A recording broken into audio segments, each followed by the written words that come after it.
vamos a pasar al siguiente capítulo, que sería estadísticas descriptivas, también básicas, los cálculos básicos que tienen que saber sí o sí, y las tablas también que más se usan y que más les va a servir y que tienen que saber cómo usarlas.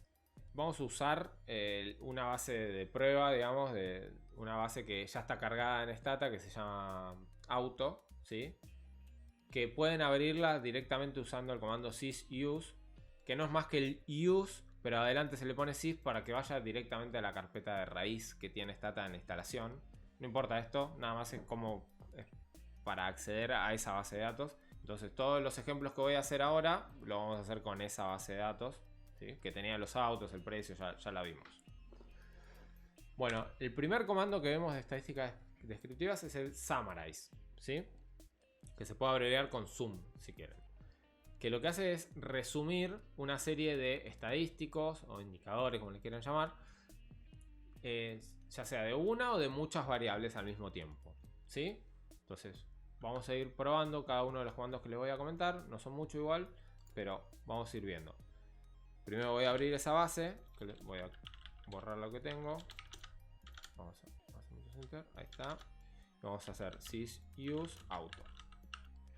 Y directamente vamos a abrir la base esa, que la tienen siempre porque es donde se instala esta. Que vamos a revisarlo un poquito. Es la marca y modelo del auto, el precio. Esto es las veces que se reparó desde el 78. No sé, la cantidad de reparaciones que tiene. Son como una base de datos de autos usados, digamos. Entonces las veces que se reparó. Bueno, y características del auto en general. Y si es extranjero o doméstico. O sea, importado o no. Bueno, entonces les decía, el comando summarize. A ver, ¿qué hace el comando summarize si lo escribimos directamente? Summarize. Fíjense que esto parece una tabla bastante grande y confusa. Pero en realidad es un resumen estadístico de todas las variables que tenemos en la base de datos, ¿sí? Que en este caso son 12 variables, ¿sí? Entonces si yo pongo summarize, bueno, me hace un resumen estadístico de todas las variables, ¿sí? Ahora vemos qué es cada cosa, pero si nosotros escribiéramos summarize y una sola variable, por ejemplo price, nos da esa misma información pero solo para una variable. Si ponemos dos variables, nos da para dos variables. Ahora, si no ponemos ninguna, como les decía, nos lo hace para todas las variables, ¿sí? Este es el comando fundamental, el primero que tenemos que hacer siempre. Ahora vamos a ver por qué. ¿Y qué información nos arroja? Bueno, primero nos arroja la cantidad de observaciones que tienen dato en esa variable, digamos, ¿sí? Entonces, en este caso, price nos dice que hay 74 valores, ¿sí? 74 filas con valor en esa variable. Si nosotros vemos acá abajo, la base de datos tiene 74 filas. Eso quiere decir que no hay ningún valor missing. O sea, todos los datos tienen el campo price lleno, ¿sí? Entonces ya, por eso le digo que esto es algo básico que tienen que ver para, por ejemplo, identificar si hay missing, ¿sí? Porque uno, ¿qué podría hacer si no? Va al browse y se fija, bueno, price, a ver si hay algún missing y empieza a bajar. Ah, no, están todos llenos. Bueno, pero si quieren hacer esto con una base de 1 millón de observaciones, y no es tan fácil. Van a estar un buen rato. Así que de esta manera pueden ver rápidamente si hay algún valor missing, ¿sí? Bueno, ahora vemos por qué acá es 0, pero fíjense que MPG también es 74, Rep 78 dice 69 observaciones. Entonces vamos a browse, Rep 78, fíjense, acá ya encuentro un missing, acá hay otro, ¿sí? Y bueno, y hay la cantidad que ahí dice, ¿sí? Bueno, ¿por qué Make tiene 0 observaciones? Si nosotros cuando vamos al browse vemos que están todos llenos los campos. Pero bueno, me imagino que ya se habrán dado cuenta. Primero que es de otro color, ¿sí? Pero, ¿qué quiere decir que sea de otro color? Que es de otro formato. ¿Qué formato es esta variable? De texto. Entonces, si es una variable de texto, no se pueden hacer cálculos, ¿sí? Matemáticos, que es lo que hace el summarize. Por lo tanto, nos dice que no hay ninguna observación, porque no tiene campos numéricos, ¿sí? Es todas las variables de texto que nosotros queramos hacer un summarize, nos va a pasar lo mismo. No podemos calcular el promedio, no podemos calcular nada de una variable de texto. ¿Sí? Por eso dice 0. El resto, las que dicen menos de 74, es porque tienen missing. Bueno, ¿qué otra información nos da? Además de la cantidad de observaciones con valor válido, digamos. Bueno, nos da el promedio, ¿sí? Esto quiere decir promedio de la variable. Un indicador básico, que está bueno saberlo siempre. El desvío estándar, que bueno, si no saben qué es el desvío estándar no importa, o sea, es un dato más. El valor mínimo y el valor máximo, ¿sí? Miren, vamos a usar el comando sort, que nunca lo habíamos usado, y vamos a poner price. ¿Qué va a hacer? Va a ordenar toda la base de datos según los valores de price. Y vamos a browse. Y vemos que el valor mínimo, ¿cuánto es? 3291. Bueno, 3291 es el valor mínimo de la variable price. Bueno, si vamos abajo de todo, vamos a encontrar este valor, ¿sí? Entonces, así, mínimamente podemos saber, bueno, los autos más o menos salen 6.000 pesos. Más o menos se arreglaron entre 3 y 4 S, ¿sí? O sea, es fundamental este comando. Ahora, ¿qué pasa si yo quiero un poquito más de información? Bueno, el comando summarize también tiene opciones, ¿sí?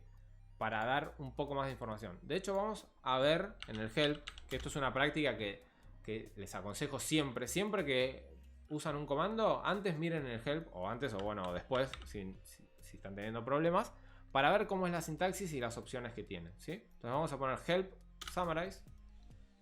Se nos abre una ventana que seguramente al principio no sea muy chocante y no entiendo nada de esto aquí, mira cómo está escrito, pero bueno, tiene una estructura que a medida que la van usando lo van entendiendo y que siempre se repite, siempre es primero la sintaxis general del comando, ¿sí? En este caso, el comando, que es summarize, y después todos los elementos que admite, que es, fíjense que, acuérdense que lo que está entre corchetes es opcional, ¿sí? Entonces, en este caso es opcional poner una o más variables, un listado de variables. Como les mostré, podríamos ejecutar solamente summarize y lo hace para todas. Pero también podemos poner un listado de variables al lado, ¿sí?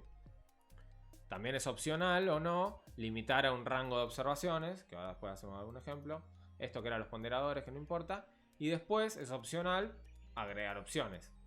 ¿Y cuáles son las opciones del comando summarize? Bueno, es lo siguiente que tienen abajo en el help, ¿sí? El listado de opciones. Entonces acá le dice todas las opciones que tienen, ¿sí? No me importa que vean todas ahora, nada más vamos a ver esta opción, que es detail, que dice muestra estadísticas adicionales. Entonces vamos a ver qué hace. Vamos a poner summarize, vamos a usar la variable price y agregamos la opción detail, que si se fijan, ven que hay como un está subrayada la D, o acá que está subrayado su. Siempre en el help, cuando encuentren eso subrayado, es la mínima abreviatura que pueden usar para referirse ya sea al comando o a la opción. Entonces, es lo mismo escribir summarize o escribir su. Es lo mismo escribir la opción detail o escribir D, ¿sí? Entonces, si escribimos D, es como escribir detail. Damos a enter. Y ahora sí, hay una tabla que tiene más números. Todo sobre la variable price, perdón. Pero tenemos más información. Además de la que ya teníamos, porque acuérdense, antes teníamos el número de observaciones, el promedio, el desvío, el máximo y el mínimo. Que en este caso, acá están los valores más bajos, que nos muestran los 5 valores más bajos. O sea, este es el mínimo. Y los 5 más altos, este es el máximo. Y acá nos muestran los percentiles, que también, si no saben qué es esto, no importa, pero para el que sepa, esto puede ser muy útil, ¿sí? Así que tengan en cuenta que está esa opción. Pero bueno, no deja de ser una opción. Algo muy importante también que vamos a ver más adelante es que todos esos cálculos que le estamos pidiendo a Stata, lo interesante es que no es solo los podemos ver ahí, sino que los vamos a poder almacenar después. Después vamos a ver cómo, pero no es solamente que miren ese dato, ¿sí? Stata lo va a guardar en algún lugar que después, más adelante en el curso, vamos a ver cómo acceder a eso. Bueno, otra de las cosas que podemos hacer es condicionar la ejecución del comando para ciertas observaciones, ¿sí? Como les decía, vamos a hacer una muestra. Supónganse que hacemos el promedio de el summarize de la variable price. Bueno, el promedio es 6165. Usando 74 observaciones, o sea, todas. Ahora, yo podría decir que me haga el promedio para las observaciones donde, no sé, bueno, rep 78 es la cantidad de reparaciones que tuvo el auto, ¿sí? Entonces, donde la cantidad de reparaciones que tuvo el auto sean menores a 2. Nada más vamos a ver esos autos. Fíjense que hay nada más que 2 observaciones que cumplen con esto. Pero igual nos hace el promedio para esas 2 observaciones. ¿Sí? Nosotros podemos limitar el cálculo según algún parámetro alguna condición que queramos especificarle. De hecho, si ahora en vez de para 2 decimos para 3, fíjense, ahora tenemos 10 observaciones que cumplen con que la cantidad de reparaciones fueron menores a 3. ¿Sí? Y el promedio obviamente cambia. ¿Sí? Lo que estamos haciendo es limitar las filas que estamos usando para hacer el promedio. O bueno, todos los cálculos en realidad. ¿Sí? Lo mismo pasaría si ponemos un in 1, por ejemplo. Acuérdense, in para qué era, para limitar según el ordenamiento. Si ponemos sum price in 1, va a ser para ¿cuántas observaciones? Para una, para la primera. Y el promedio, ¿cuál va a ser? El mismo valor, ¿sí? Por eso es lo mismo el mínimo, el máximo. Nada más nos está mostrando el precio de la primera observación. Si ponemos de 1 a 2, vamos a tener 2 observaciones, la primera y la segunda. Ahí sí ya nos puede calcular el promedio, el mínimo y el máximo. Y así podríamos ir agregando para, no sé, hasta la observación 50. Entonces agarra las primeras 50 observaciones y hace ese cálculo, ¿sí? Nada más estamos limitando las observaciones para que haga el cálculo.